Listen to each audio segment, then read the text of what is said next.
자, 오늘은 베드로전서 이제 세 번째 시간인데 어떻게 하면 이웃을 내 몸과 같이 사랑할 수 있을까라는 제목으로 함께 말씀을 나눠보려고 합니다.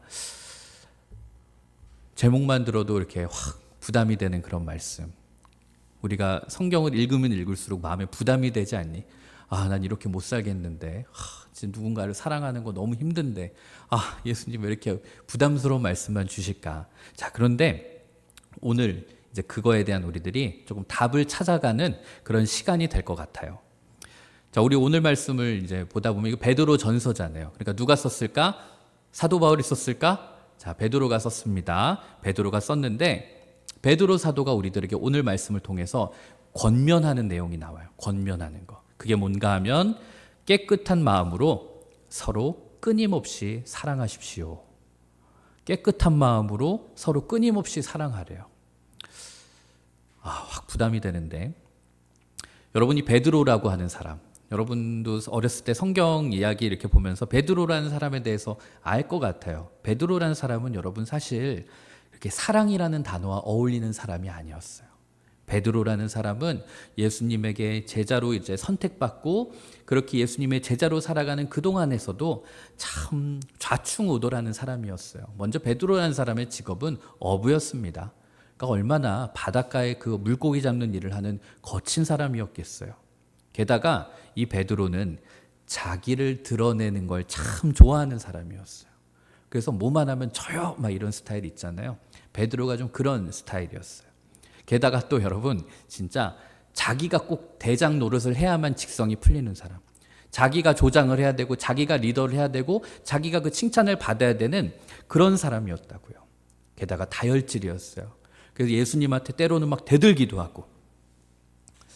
자, 그런데 어떻게 그런 사람이 이렇게 사도가 되어서 사랑을 실천하고 다른 누군가에게 사랑을 권면하는 그런 사도가 되었을까?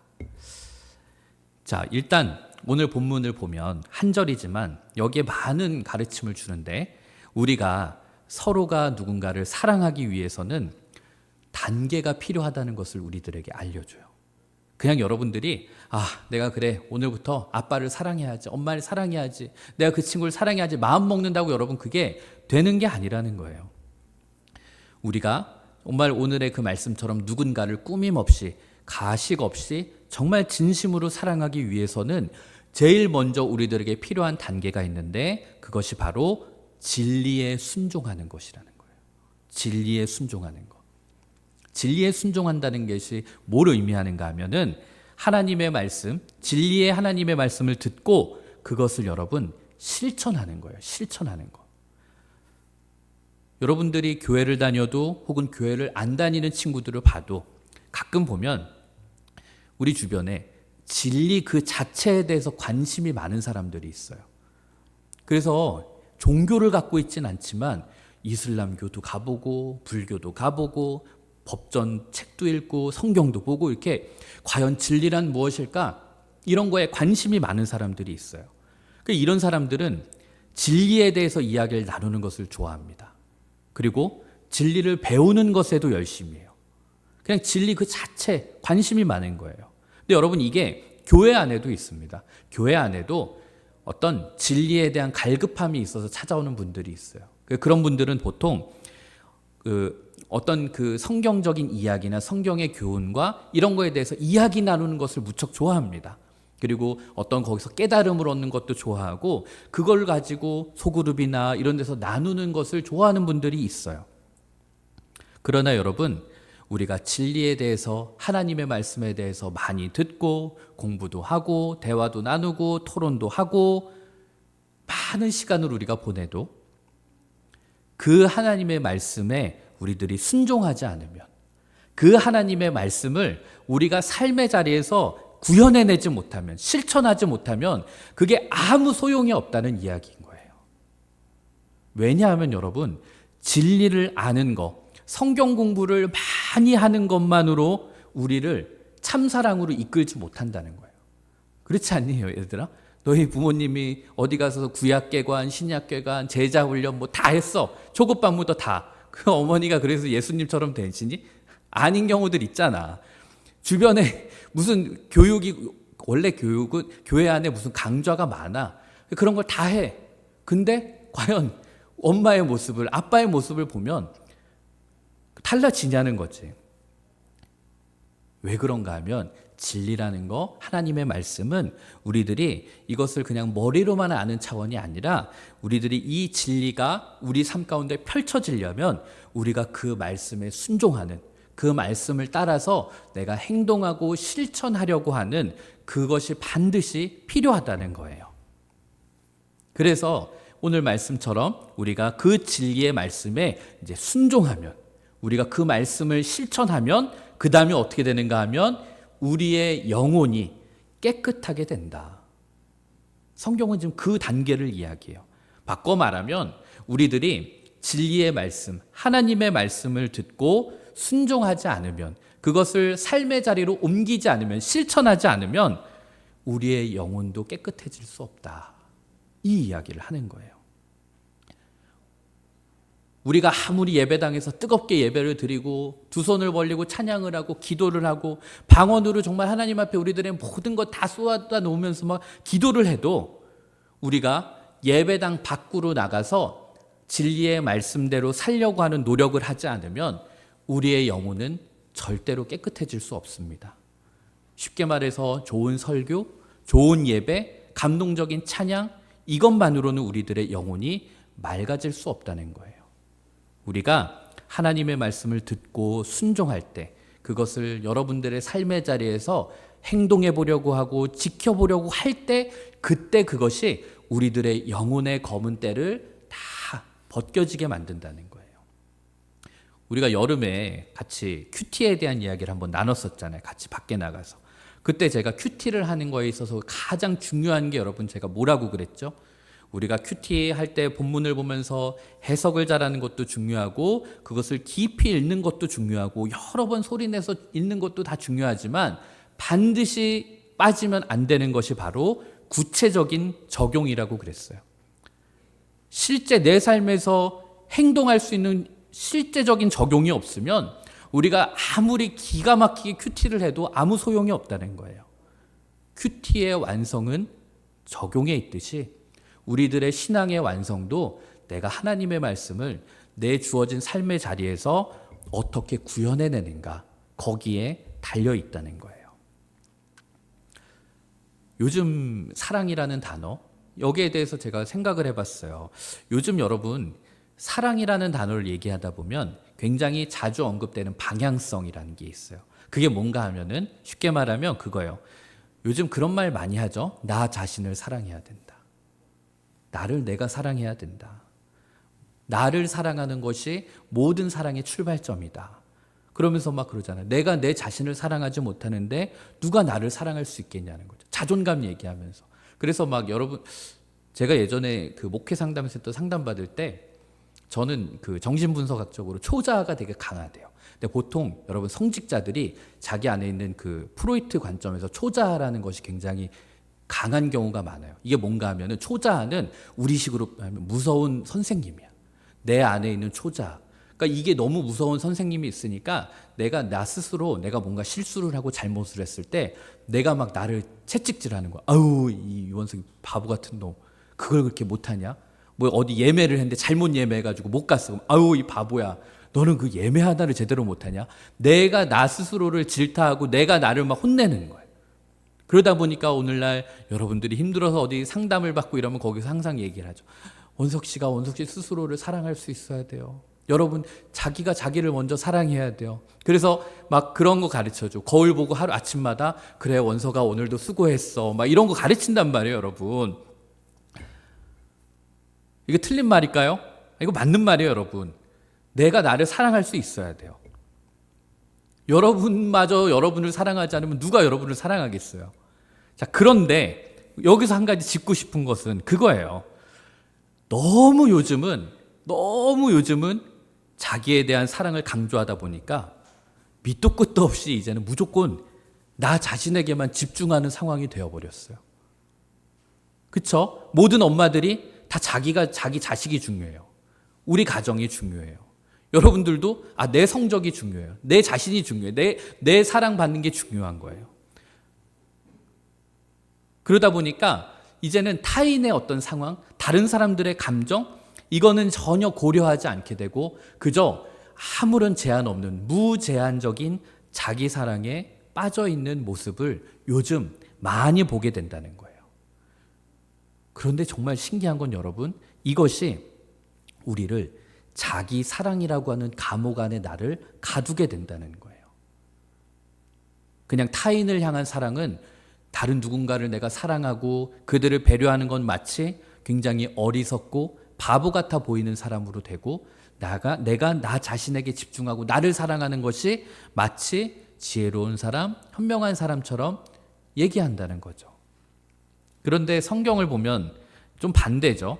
예수님에게서 우리를 향한 어떤 사랑을 요구하시는 내용들이 나와요. 예수님이 너희들 좀 이렇게 사랑해라 하는 이야기인데, 예를 들어서 마가복음 12장을 보면은 둘째는 이것이다. 너의 이웃을 너의 몸과 같이 사랑해라. 이 계명보다 큰 것은 없다. 요한복음 15장을 보면 또 이런 말씀도 있어요. 사람이 자기 친구를 위해서 자기 목숨을 내놓는 것보다 더 큰 사랑은 없다. 얘들아, 예수님이 우리들에게 요구하는 사랑의 수준이 이 정도야.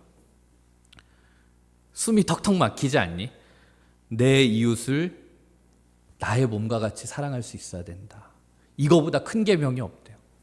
그리고 자기 친구를 위해서 목숨을 내어주는 그런 사랑, 이거보다 더 큰 사랑이 없다고. 이게 가능할까요, 여러분? 이런 사랑? 이렇게 내가 다른 누군가를 위해서 내 목숨을 내어주고 이런 사랑이 정말 이렇게 누가 할 수 있을까?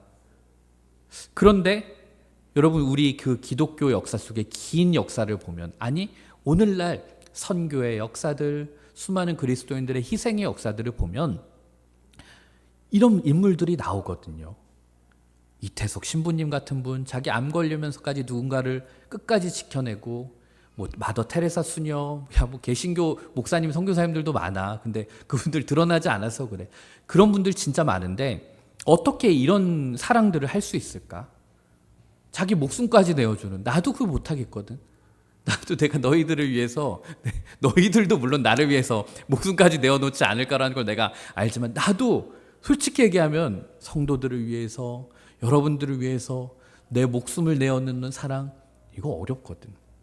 그런데 이런 사랑을 펼치는 사람들이 있다는 거죠. 그 사람들은 날 때부터 사랑을 타고난 걸까? 근데 여러분, 예수님이 우리들에게 강조하는 이런 사랑은 인간의 힘으로는 절대 불가능합니다. 우리의 힘으로 절대 안 돼요. 그러니까 여러분, 나는 내 이웃을 위해서 내 몸처럼 사랑하지 못하는데, 나는 내 친구를 위해서 내 생명을 내어주는 사랑 못하는데, 이런다고 절대 스스로를 자책하거나 그럴 필요가 없어요. 성경에서 말하는 여러분, 그 사랑은 나의 노력으로는 완성될 수 없어요.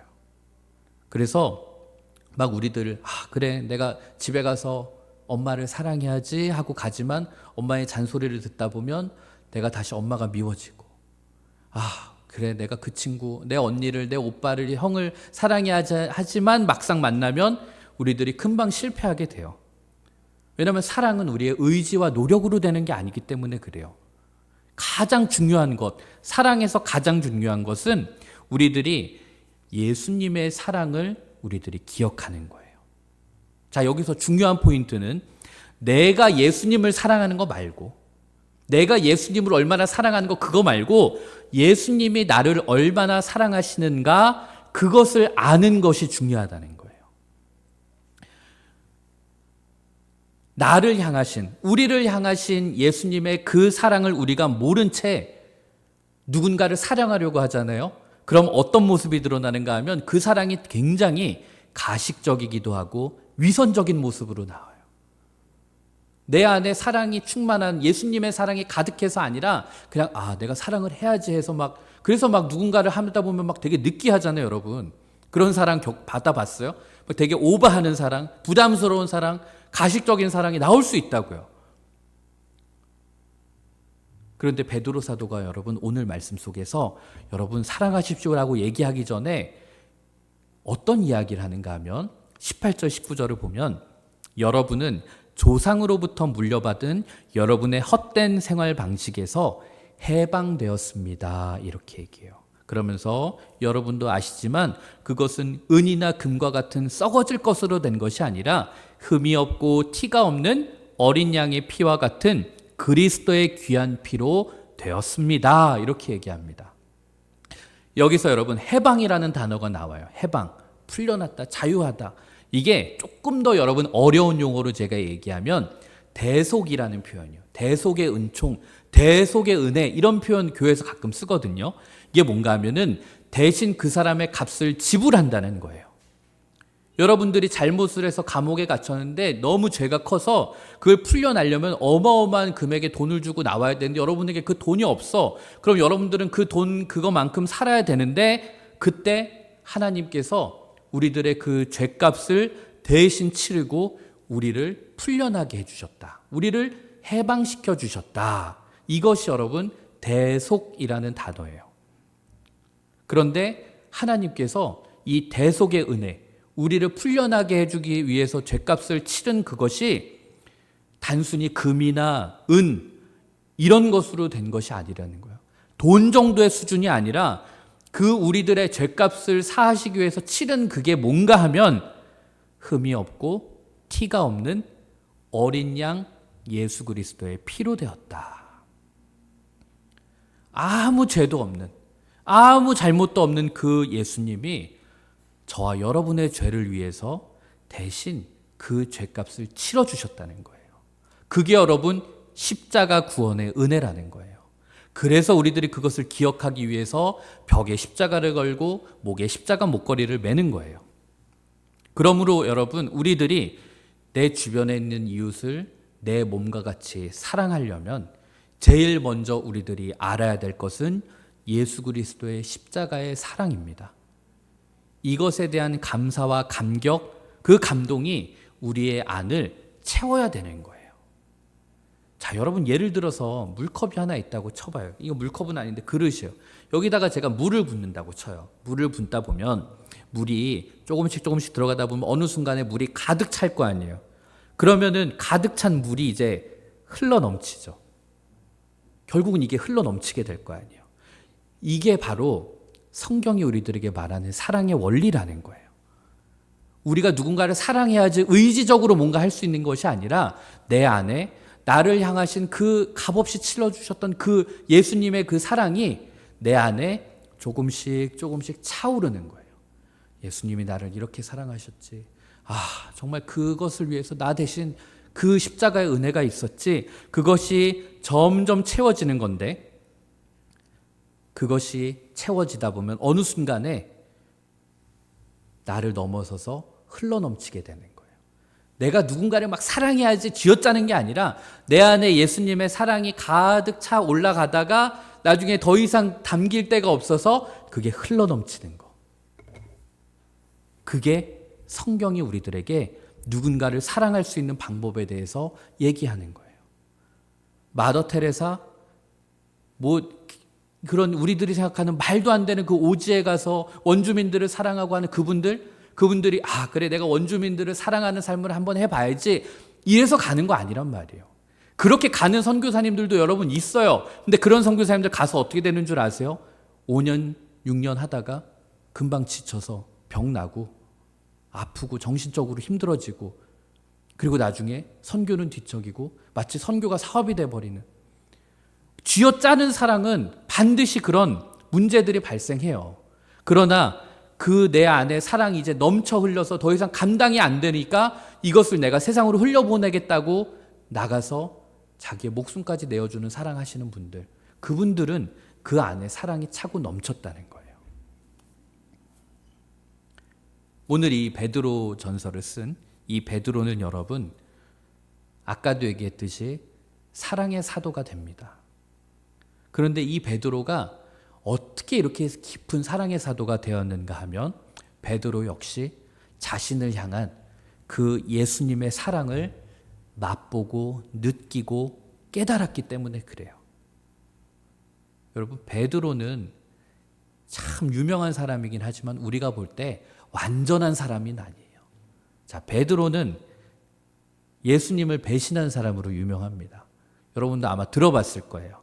베드로는 나중에 예수님이 십자가에 못 박히시려고 끌려갈 때 막 그 가기 전에는 제가 끝까지 전 예수님의 곁을 지키겠습니다. 저는 절대 배신하지 않습니다. 막 이랬던 사람인데 정작 예수님이 끌려가고 채찍에 맞고 이런 모습을 보니까 그때 어떻게 되는가 하면 나는 예수님을 모릅니다.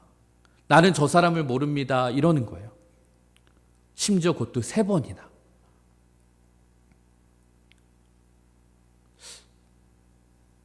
만약에 제가 여러분들을 길에서 만났는데 얘들아 뭐 이렇게 인사를 해. 근데 너희들이 친구들이 누구야? 이러는데 니네가 몰라? 누구지? 이래봐. 그것도 3번이나. 그럼 난 어떨까? 나 주일날 너희들 기다리고 있다. 야, 일로 와봐. 야, 너 잠깐 얘기 좀 하자.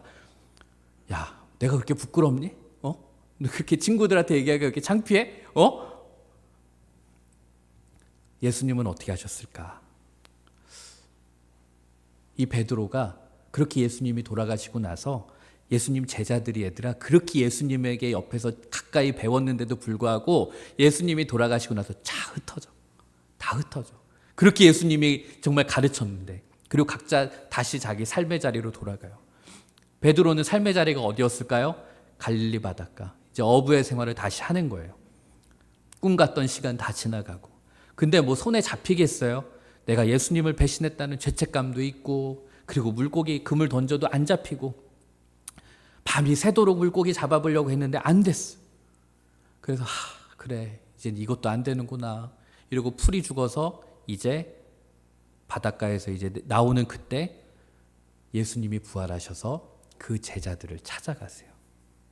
그 예수님이 이제 몽둥이 들고 기다리시는 거죠. 이제 베드로 너 오기만 해봐 이 자식들. 근데 예수님은 몽둥이 들고 기다리시는 분이 아니라 그 배고픈 제자들, 그 지친 제자들을 위해서 불을 피워놓고 거기에 떡을 굽고 생선을 굽고 계셨어요. 그리고 그들이 오니까 야 베드로 너 이 자식아 일로 좀 와봐. 이런 말씀 없이 그냥 불러서 앉히고 예수님이 베드로에게 3번 물어봐요. 너가 나를 사랑하니? 너가 나를 사랑하니? 너가 나를 사랑하니? 왜 3번 물어보셨을까요? 베드로가 3번 부인했으니까. 그 3번 부인한 걸 예수님이 3번 물어보시면서 그 아픔을, 그 트라우마를 지워주시는 거예요. 예수님의 그 모습 속에서 어떠한 원망과 책망이 없습니다. 그냥 죄책감에 빠져서 그래 난 자격 미달이야. 나는 예수님의 제자가 될 수 없었어. 그런 자책감을 갖고 있던 베드로에게 예수님은 책망의 말 한마디 없이 그를 있는 그대로 품어주신 그 예수님의 사랑. 망가졌어도 하나님을 배신해도 나를 향해서 모른다고 해도 있는 그대로 품어주시고 다시 그 자리에서 일어나서 새롭게 출발하라고 일으켜 세워주시는 그 예수님의 사랑. 이 사랑이 베드로를 누군가를 향해서 사랑을 하고 목숨까지 내어주는 그런 사랑을 할 수 있는 사람으로 만든 것입니다. 여러분 오늘 말씀을 들으면서 여러분 마음속에 나는 왜 누군가를 그렇게 사랑하지 못하지? 이런 부담감을 내려놨으면 좋겠어요. 하지만 우리가 성경에서 가르쳐주는 그 사랑, 누군가를 허물 없이 꾸밈 없이 진정으로 사랑할 수 있는 길이 있는데 그것은 바로 나를 향한, 우리를 향한 그 변함없는 하나님의 사랑을 우리들이 묵상하고 기억하는 거예요. 제가 아는 한 목사님이 미국에 계신데 그분이 교회에 굉장히 힘든 일을 겪다가 나중에 안식년을 가졌대요. 안식년은 교회를 잠깐 사역을 내려놓고 몇 달 쉬는 걸 얘기해요. 근데 이분이 쉬면서도 계속 교회 걱정이 되니까 교회 문제만을 생각했다는 거예요. 이거 교회 어떡하지? 그 문제 어떡하지? 그러다가 한 달 만에 교회로 이제 복귀를 했는데 집은 갔더니 너무 낯설더래요. 오랜만에 집을 가니까. 근데 교회를 갔더니 교회는 너무나도 친숙하더래. 왜냐하면 한 달 내내 안식년으로 떠났어도 계속 교회 생각만 하다 보니까. 그래서 이분이 내가 이렇게 남은 한 달 또 보내면 진짜 제대로 안식하지 못하겠다. 쉬질 못하겠다. 이러고 있을 때 그 사모님이 옆에서 그런 얘기를 했대. 여보, 교회를 묵상하지 말고 예수님을 묵상하라고. 그게 그 목사님이 패러다임이 확 바뀌게 되는 순간이었대요. 여러분들이 예수님의 사랑을 전하면서 살겠다고 다짐할 때 나는 왜 예수님의 사랑을 전하지 못할까? 나는 이거 어떻게 할까? 이거 왜 안 될까? 이거를 고민하지 말고 여러분을 향한 그 예수님의 사랑을 깊이 묵상하려고 애써 보세요. 그것이 여러분 안에 차고 차올라서 마지막에 더 이상 여러분 안에 채워질 수 없는 그 상황이 됐을 때 그때 저절로 흘러나가는 것. 그것이 우리를 진짜 사랑을 할 줄 아는 그리스도인으로 만들 줄 믿습니다. 그러므로 여러분, 제가 그 친구를 사랑하게 해주세요. 내가 저 사람을 사랑하게 해주세요. 품게 해주세요. 이런 기도보다 하나님 내 안에 나를 향한 하나님의 사랑이 가득해질 수 있도록 하나님 저를 채워주옵소서. 그 사랑이 날마다 생각나게 하여 주옵소서. 그렇게 기도하는 저와 여러분이 되었으면 좋겠습니다.